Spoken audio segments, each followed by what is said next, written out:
everyone, and welcome to the second video in the second season of Coatmas. If you're not sure what Coatmas is, it's sort of my play on Vlogmas.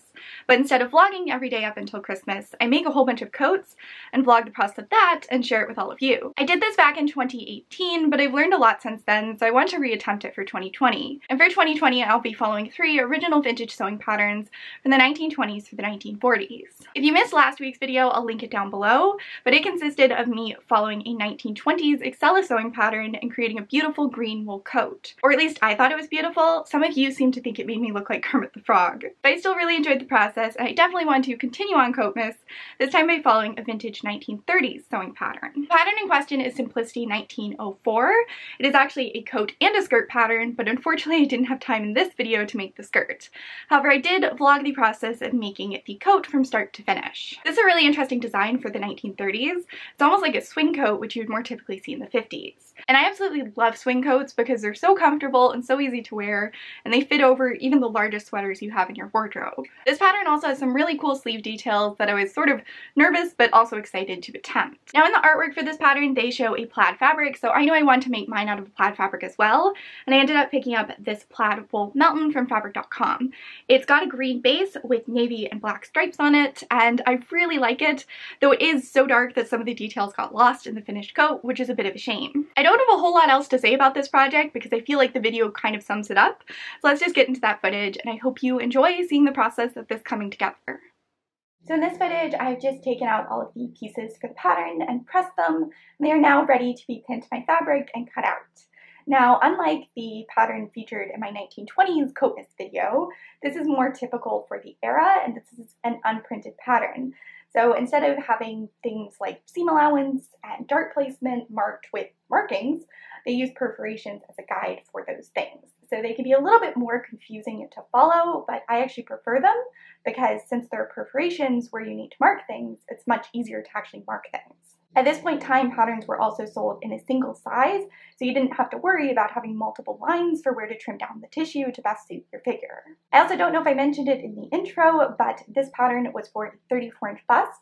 So when I'm pinning this and cutting this out, I'm also adding about 3/4 of an inch to the side edges of the front and back pieces. I made this addition to the sleeve pieces as well, and I tried to make this addition to the cuff pieces, but I didn't fully understand where the side seams were, so I'm not sure how successful this ended up being. I'm also adding about 2.5 inches of length to the bottom edge of the coat and the front facing because I am 5'10" and these are made for a more petite figure. After everything was cut out, I went through and clipped all the notches, and I don't know if you can tell how terrifying looking the sleeve pattern is, but oh my god, I was so scared of this. It just looked so complicated and confusing even before I tried to read the instructions about how to put it together. Oh, and you can also see here that there ended up being a tear horizontally across the sleeve pattern.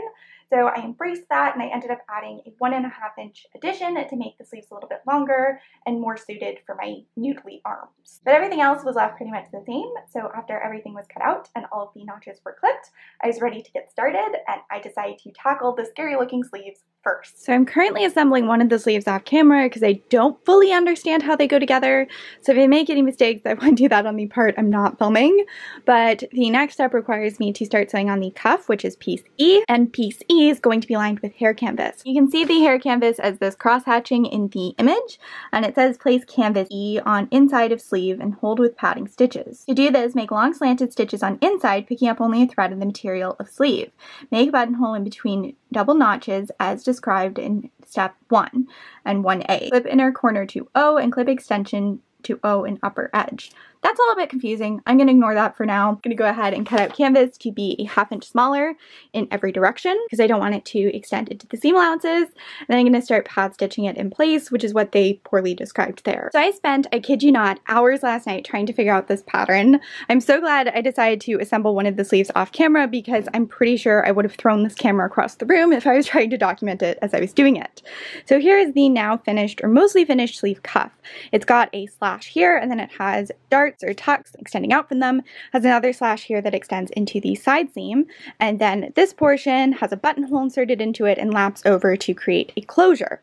This was very, very difficult to do. Basically, the sleeve consists of 2 pieces. You have this, which is described as a cuff facing, and then you have this, which is the sleeve pattern itself. And you can see how complicated the bottom is and how many tiny little perforations there are to transfer onto the fabric, which I've already done. So you can see all of those transferred over here. And I just used a metallic permanent marker to get them to show up on this fabric. It's a really great way to get relatively precise things marked on dark material. I foolishly thought that this was the cuff and this was on the outside of the sleeve. So this portion would all be tucked and everything, and then this would be seamed onto the bottom edge and flipped outward and cover up various raw edges, which meant that the buttonhole would have to go into the cuff. And they also talk about piece E having hair canvas lining, which creates structure. So what I did is I cut out piece E from wool, and then I pad stitched in position the hair canvas, and then I added the buttonhole. And I thought I was all good to go. I just had to sew up the darts in this, and then I could attach it. And then I looked at the instructions again and realized I was incorrect. Actually, what you're supposed to do is sew up all of those tucks, which you can see here.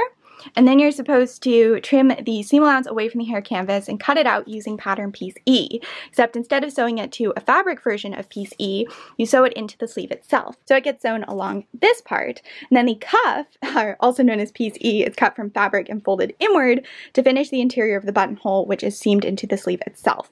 So I was thinking that this flipped outward like a traditional cuff does, but actually flips inward and really functions as a facing for the cuff, which it's described as, but that wasn't completely clear to me. So before sewing any of those tucks, you actually have to sew up this dart, and then you have to reinforce this portion of the edge, and then you can sew up the tucks, and then you can sew in the canvas. And then you do the buttonhole, and then you do some more sewing, and eventually it turns into a functional sleeve. So now I'm going to tackle sleeve number 2, and hopefully it will go a little bit more smoothly than sleeve number 1. So step 1 for sleeve assembly is pinning this dart together and sewing it with a 1/2 inch allowance all the way up to this point, where you taper off to nothing, forming a dart. Then you go and reinforce from here to here to here, because that is going to be slashed later on. So that is what I'm going to do now. Alright, so that is that dart sewn.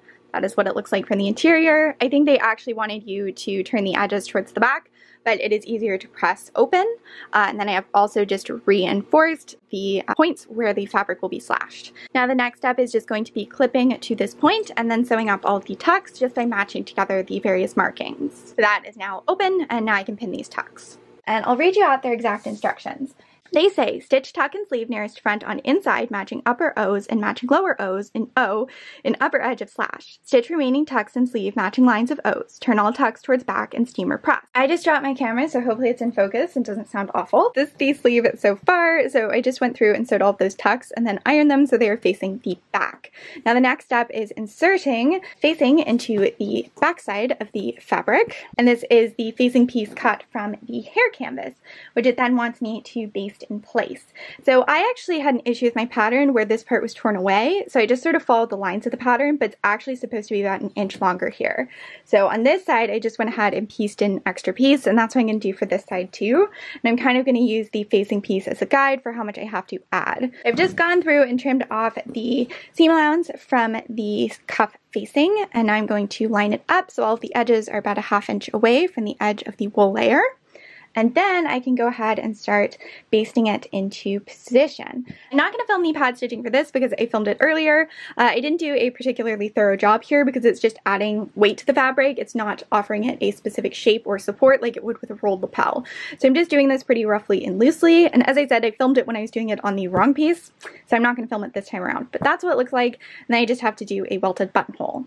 I was extra confused when I was doing these buttonholes because there isn't a buttonhole or perforation here on the cuff, which is further proof that I should have known I was doing it incorrectly. And I actually neglected to mark the placement for the buttonhole on this, since they're kind of floating in the middle of the tissue. I didn't think they were relevant perforations. I thought they were just marking the grain line or something. So I'm going to go ahead and transfer those onto this, and then transfer them onto the hair canvas, since that's the part that's going to be visible.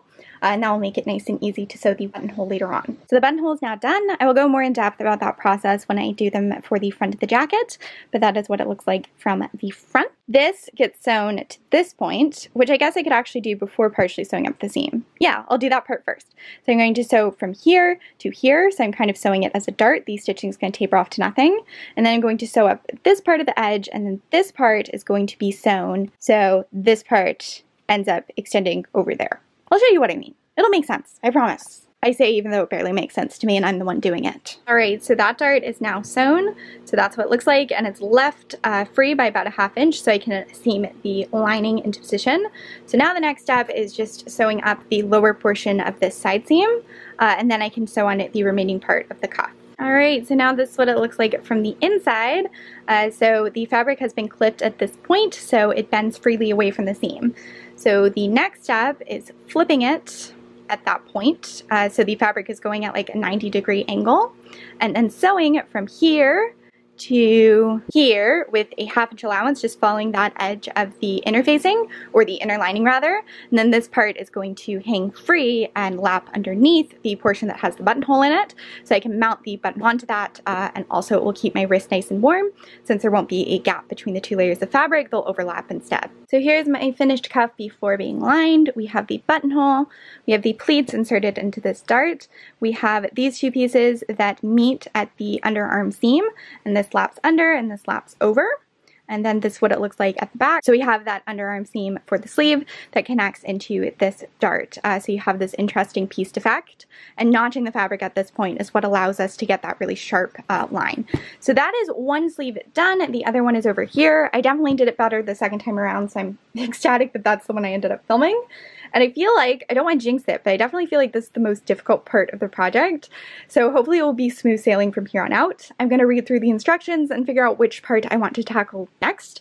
I definitely want to get the sleeves done first because they looked so complicated. And now that they're done, I'm probably going to follow their recommended order a little bit more closely. So I said earlier that they wanted you to do all of the sleeve assembly after sewing it onto the front piece of the jacket, but I was mistaken. This image here is just a rough kind of guide showing you where the various pieces are. So it's supposed to make the next steps easier to understand. The first step for constructing the coat is actually cuffs of the sleeve. So everything I've done so far was correct and in the proper order.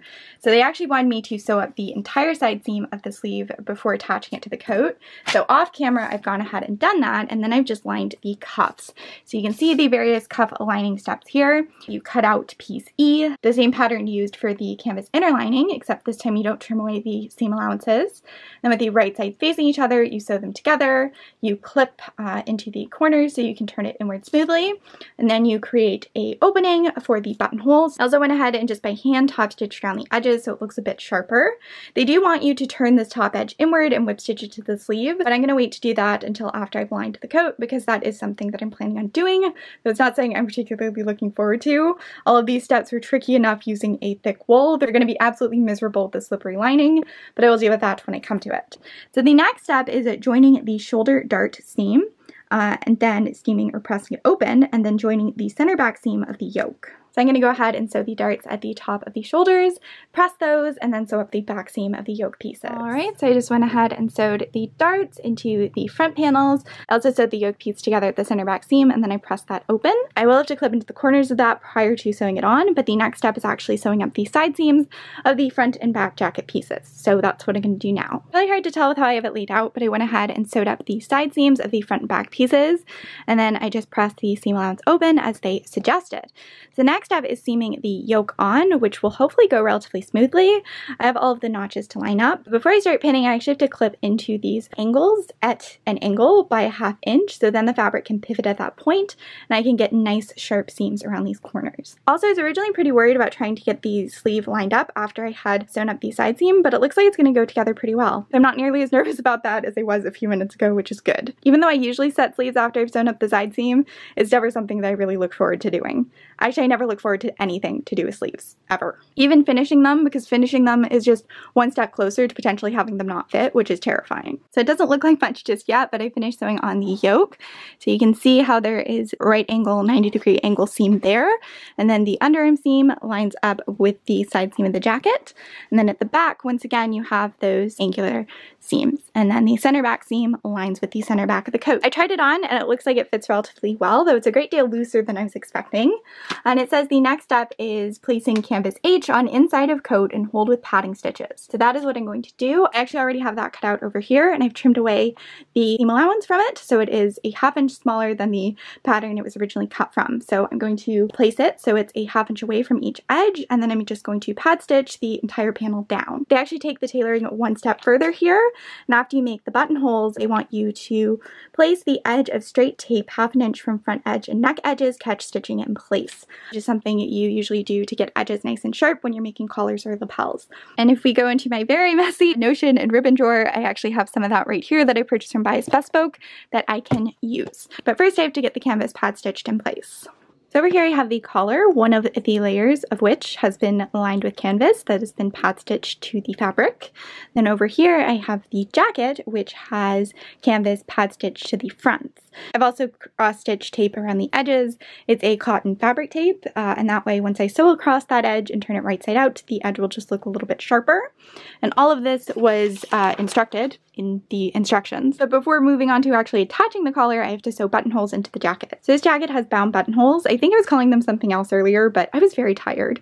So the way you create bound buttonholes is you mark where you want the buttonhole to be on the back side of the fabric.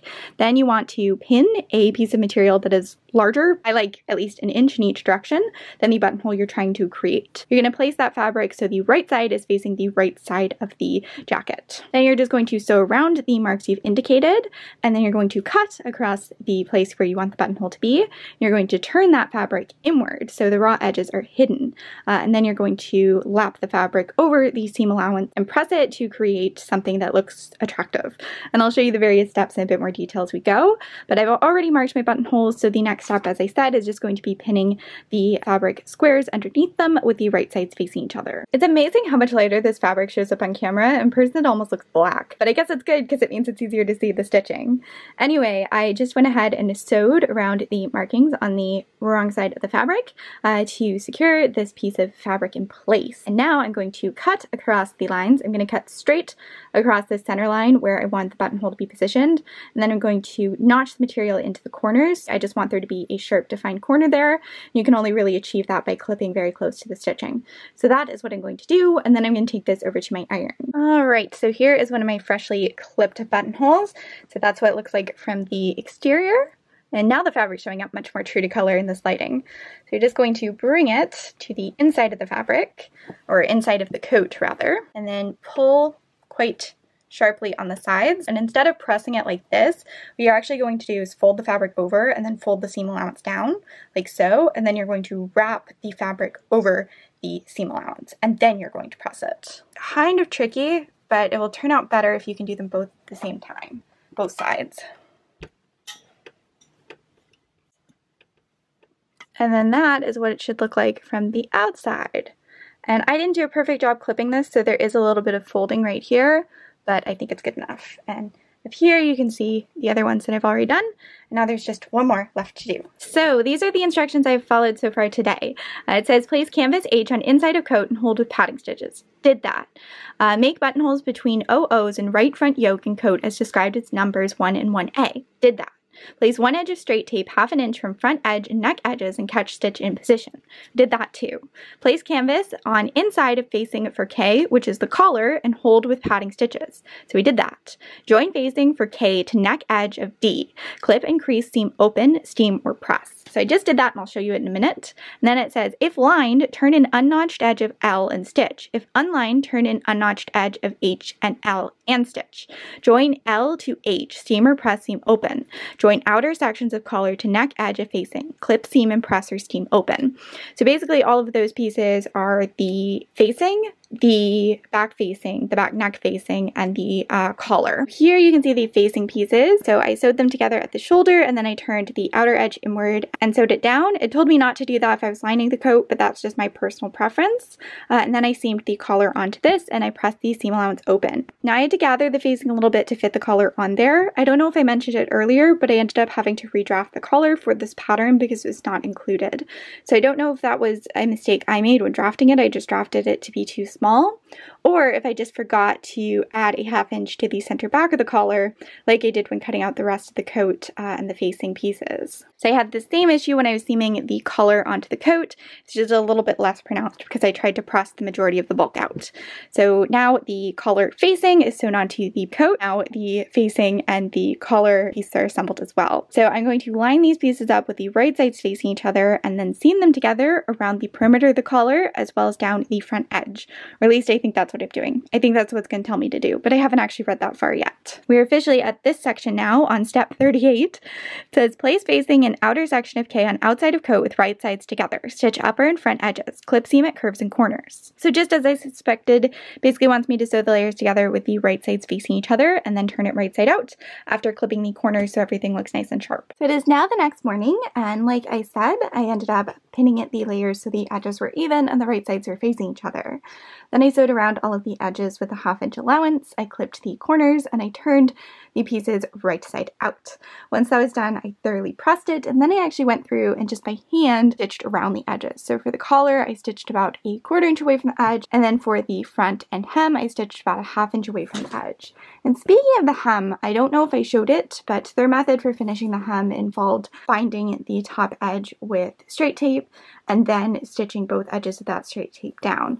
But I knew if I did that, then I would end up with a line about 2 inches away from the bottom edge of the coat, because that's how much they wanted me to turn the hem inward back. Sorry, I had to pause to yawn. It's been a long couple of days. But anyway, I didn't want to do that, and since I was lining this, I figured I could sew the hem to the lining. So what I did instead is I just turned the bottom edge inward by 2 inches, and then I hand stitched just with running stitches a 1/2 inch away from the edge. So now the stitching on the hem is consistent with the stitching around the rest of the coat. So what I'm going to do when I sew the lining is just turn up the bottom edge of the lining and then roughly whip stitch it to the hem allowance. I also don't know if I mentioned it, but I ended up turning the edge of the facing inward by a 1/2 inch and top stitching it down. Based off the instructions, they wanted me to lap the lining over the facing and whip stitch it in place, and then the raw edges of the facing could be left free underneath the lining because they'd be hidden. But I personally would prefer to see the finished edge of the facing instead of the finished edge of the lining. I just think it looks tidier, so I'm actually going to tuck the lining underneath the facing, have it finished that way. Let's pause for another yawn. Oh my goodness, this week. Now with the facing installed, there's the little problem of my buttonholes not being functional because there's the facing underneath them. So what I've done is I've just pinned next to each buttonhole to mark their placement. And then on the back side, I've drawn a line between those two pins, and that's where I'm going to slash the fabric. Actually, I'm only going to cut to about a 1/4 inch away from the end of these marks. And then I'm going to cut diagonal lines outward from that point so I can turn the material in so it will accommodate the entirety of the buttonhole, which is about a 1/2 inch wide in total. Also, just peeled back the facing. I could transfer the markings for where the snap should be onto the facing itself. Now with everything marked, I can start slashing these buttonholes and turning the edges inward and whip stitching down so my buttonholes are once again functional. If you're thinking, well, why don't you just do the buttonholes after you've sewn in the facing? The good part about this is that it covers up all of the ugly edges created by doing the bound buttonhole. It also helps reinforce the bound buttonhole, though I did opt to sew around these really loosely, just about a 1/4 inch away from each edge to kind of keep everything in place. Once you turn the lining inward and whip stitch it to the square that forms the bound buttonhole, kind of secures everything in place. And hopefully that makes sense. As I said, I'm very tired. And I just yawned again. This is the reason that I am so tired. I said in my last Coatmas video that I'd adopted a new dog, and unfortunately she'd been diagnosed with cancer. She actually had cancerous mammary gland tumors. So her surgery to get them removed was originally scheduled for the 14th of January, but they were able to bump it to the 14th of December. So we did that, but the tumors basically went underneath her right front leg. So she has stitches in what would be the equivalent of her armpit, and she also has a drain in her chest. And a drain is like literally a tube sticking out near the incision, so fluid buildup can drain out. So she seriously has this like plastic tube that is leaking various reddish colored clear fluid, and she hates the drain. It sticks out by about 4 inches and she's just constantly trying to nibble at it. So she's in this surgery suit that I got off of Amazon and that like added a sleeve to and took in with snaps to make it more comfortable for her. But because she has all of these stitches in her chest and armpit, she also has stitches in her lower abdomen because she was spayed at the same time. It's basically really difficult to lift her up. She's not supposed to be walking upstairs or jumping onto things or jumping off of things. So I've been sleeping downstairs in the living room with her. And I've not been sleeping particularly well. I think this is my 4th night of doing that. But yesterday she snuck upstairs and I had to carry her downstairs, and I realized that I can kind of pick her up from underneath her neck and underneath her butt in a way that's comfortable for her. So that's been really nice. That means that I can actually take her upstairs and get some work done. So that's how I'm filming today. But I'm still pretty tired given the way I've been sleeping and how poorly I've been sleeping. Okay, so my buttonholes are done and now it is time to select buttons. Annoyingly, I made the buttons on the cuffs a 1/4 inch much smaller than the buttons on the rest of the jacket, and I really wanted to use 1.5 inch wide buttons, but I don't think they'll fit through the cuffs. So if I have black buttons in 2 different sizes, that would be awesome, but I'm not sure that I do. So I'm going to go through all of these and see what I can find, and get to enjoy the wonderful presence of Posy while I'm at it. Alright, Posy, we have made our selections, I think. Well, actually, we haven't made our selections, but we have pulled out our candidates. I've got these ones, which are 1.5 inch, and they're ruffled, and they'd be sort of neat. I think I want to use black buttons for this, by the way. I don't know if I mentioned that. So this is my container of larger black buttons. These ones could actually be sort of cool. I'd forgotten that I had those, but I'm not sure if I have enough that match. Yeah, I don't have enough that match. If you go for some simple black domed ones, though those are sort of smaller than I wanted. I've got these ones that are really cool. Those could be a good candidate. I also have these ones which are sort of very simple, but also quite large and almost cartoonish looking. I think these are my 2 favorite options. They're just a little bit thicker looking than these ones, and I think I like that better, but I will try one of each of these and just lay them out and see which I like best, and then move on from there. I also pulled out this bin because I thought these ones might be kind of cool, but I don't think the jacket has enough gray tones in it for these to work, but I'll try one of these as well. So there are the button options, and as I suspected, don't really like the silver. I feel like these ones are too big, but also too flat. And I like these ones the best, and I probably like this one the most out of the 2. This is showing up almost like gray on camera, but it's just because it's shiny and there's light reflecting off of it. I also feel like those are the most similar to the ones on the jacket in the illustration, which I think is a nice tie-in. Also, I don't know that I mentioned it, but I did finish lining all of the buttonholes, so I just slashed the fabric, turned the edges inward, and then whip stitched those edges down. So now these are nice and neatly finished and also more secure. And then I just sewed in 2 snap closures at the points I transferred from the canvas facing. So to figure out the button placement, I have to lap the front edges and then just mark where they need to be positioned, and I have to do that for the cuffs as well. Alright, so the coat is starting to look like a coat. I got the buttons sewn on, I got the snaps sewn on, and then I actually got the pockets sewn on as well. It does annoy me a little bit that they do not line up with these stripes on the front of the coat. The front panels are cut on a slight angle and the pockets are cut straight on the fabric, so it's very frustrating, but it's also not a big enough deal that I'm going to redo them. I did do a fitting with this, and it's actually really tight at the neck, like so tight that I can't even get it up properly on my dress form without no longer fitting in the shoulders. So that was kind of a surprise and not necessarily a welcome surprise. It will be a relatively easy fix. It just means moving the buttons over by 1 inch or so. And I don't really have time to do that today because I'd actually like this video to go up tomorrow, which means I need to get this photographed before the end of today, which means I need to have this finished before it gets dark out. So I'm on a bit of a time crunch, and I'm probably going to leave them as they are now. They do sort of have to be positioned the way they are in order for the collar to look correct to the image on the cover of the pattern. So I'd probably leave it this way for photos anyway, even if I did have the time to switch it. I also have been keeping something a secret from you guys. I assembled the lining off camera. I actually did this over a week ago when I had one free evening. Basically, the lining is just made following the exact same pattern as the rest of the coat. I knew it was going to be really frustrating because I waited about 2 weeks between assembling the sleeves for the coat and assembling the lining. So that was like just long enough for me to forget how the cuffs went together. And assembling something out of a thick wool that holds its shape is infinitely easier than this stupid, shiny, slippery fabric that I ended up using for lining. In hindsight, I wish, like the previous coat I made in Coatmas, I picked a heavier fabric to line this with. I think it would drape nicer that way too, but this is what I have, so this is what I'm going with. Also, for heavier lining, it would have been better to flat line the pieces and then have the shiny, slippery lining in addition to that. But by the time I figured that out, it was a little bit too late because I'd already partially assembled it. So anyway, I'm rambling on. As I said, this is made from the exact same pattern as the rest of the coat. I think there were parts I was supposed to trim off prior to assembling it, but I didn't do that, so now I have to read the instructions and sort of figure out how I'm going to insert this. I'm not sure if I'm going to be entirely following their instructions for that. It depends on how logical I feel they are. Also, I rated my hat stash, and I have this green hat that I think goes quite nicely with the coat. That's the current state of it. Now I have to read the instructions and figure out how I'm going to line this beast. Alright, so it says, sew neck seams together invisibly if lined, cut, stitch inner layer of H in place, if unlined, blind, tack inner edge of facing H and L at intervals. Finish buttonholes as described in number 11. So like I said earlier, they want me to basically attach the facing to the outer shell of the coat prior to inserting the lining, but I want the lining to go underneath the facing, so I'm going to ignore that. Then it wants you to finish the buttonholes, which I've already done, and then it wants you to hem the pocket, and they also offer instructions if you're lining the pockets, which I did not. So I just bound one edge with twill tape, and then I folded that edge inward and just stitches it down by hand. They want you to turn in the remaining edges of the pocket, which I did, and then place pocket on coat with O's matching. So there were little O perforations on the front panels of the coat that indicate where the pockets should go.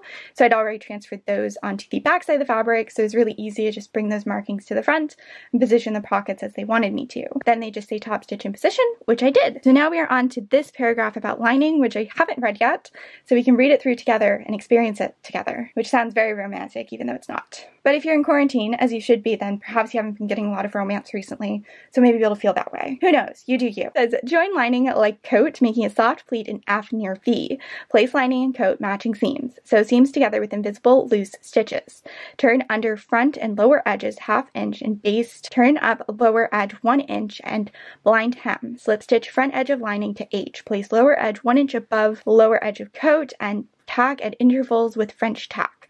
Cut 1/2 inch from neck edge of lining D. Sew neck edge and stitch L to lining. Turn in lower edge of sleeve lining and slip stitch over the facing. Yeah, I don't think I'm going to fully follow that. So I'm going to do that off camera and then I'll show you whatever I've come up with. Also, I just realized I hadn't turned my Christmas tree on yet today, which is very sad because my Christmas tree makes me very happy.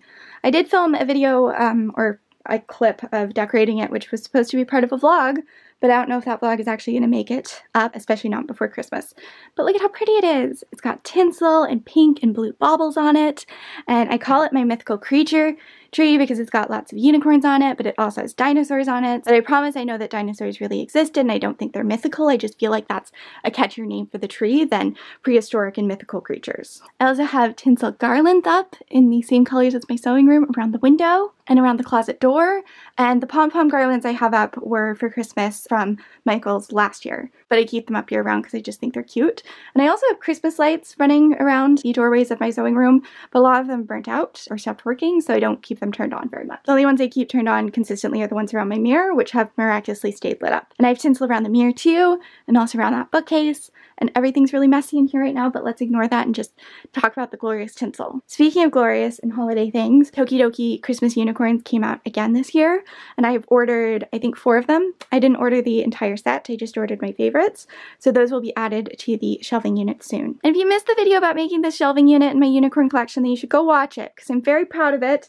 I did not get very many views, and I'm not surprised by that, but I still think you should go watch it because it's fun. So to better figure out the lining situation, I've turned the coat inside out, and I've just slid the lining onto it, and then I put it on my dress form. Pinned some of the key points together, like the tops of the front seam, as well as the ends of the shoulder darts, and I pinned it together at the top center back as well. So now I'm just going to trim away the excess lining so it sits nicely underneath the facing, and then I will pin the facing edge to the new edge of the lining, and then those edges can be whip stitched together. My plan is to repeat that for the front because as you can see the facing extends out to here and the lining is completely level with the center front edge of the coat, so I need to, or I want to fix that. Alright, so it is now 1 o'clock, which means I have 1 more hour to finish this, and then an hour to get ready, and then an hour to photograph it. But I got the lining pinned in place, or at least the bulk of it. So it's all trimmed down and pinned around the facing, or inside the facing, depending on how you want to look at it. That is what it looks like from the back, and then that is what the cuffs look like. There wasn't a clear place to trim the cuffs, so they're a little bit uneven, but hopefully they will look okay. One is a little bit puckered compared to the other, but I'm hoping I can just like ease the extra volume and it'll be okay, but we'll see. I've left the hem free for now, but I think I am just going to fold that inward and pin it as well, and then I will get to whip stitching all of these edges of the lining in place. For some reason, I filmed a lot of footage of me sewing in the lining. I ended up sewing it in entirely using slip stitches, and for the hem, I turned the bottom edge inward by 1/2 inch, and then I pinned it so the raw edges were level. So the lining actually bags over slightly on itself. There's no tension on the bottom edge of the lining, which means the lining isn't pulling up on the hem of the coat. Which is something I struggled with coats in Coatmas previously. Basically, since some of the pieces are cut on the bias, they can warp out of shape over time, and then you can get a rippling effect at the hem if the lining has stretched a different amount than the outer shell of the coat. So it's important to keep the lining relatively loose and either hem it independently or hem it without any tension being put on it. So that's what I did here. It's been very satisfying seeing what I've learned from my previous attempt at Coatmas when it comes to making coats in the future. And I think that is enough rambling. Here are some photos of the interior of the coat, and now let's cut to an outro. So that is it for this video. I really hope you guys enjoyed. I definitely enjoyed filming it, and I really enjoyed the coat I've ended up with too. I think it's really stylish, and I think it's really comfy, and I think the sleeve details are really interesting. It's definitely not quite like anything I have in my coat robe, and I'm excited to add it to the coat robe. I just really like saying the word coat robe because it's like wardrobe but with coat in front of it. I think the color is really nice too, though as I said at the start, I am sort of disappointed how the details get lost in the dark color of the fabric that I chose. As far as how flattering this coat is, I actually think it's really pretty flattering. I feel like swing coats are either one of those things that you find flattering or you find just absolutely atrocious and to look like maternity wear, and I personally find them quite flattering because when I see someone wearing something oversized, I just assume they have the confidence to do that because they're relatively slim underneath it. So I like the look of swing coats and I'm happy to have another one. My only real regrets with this project is that I didn't draft the collar to be big enough.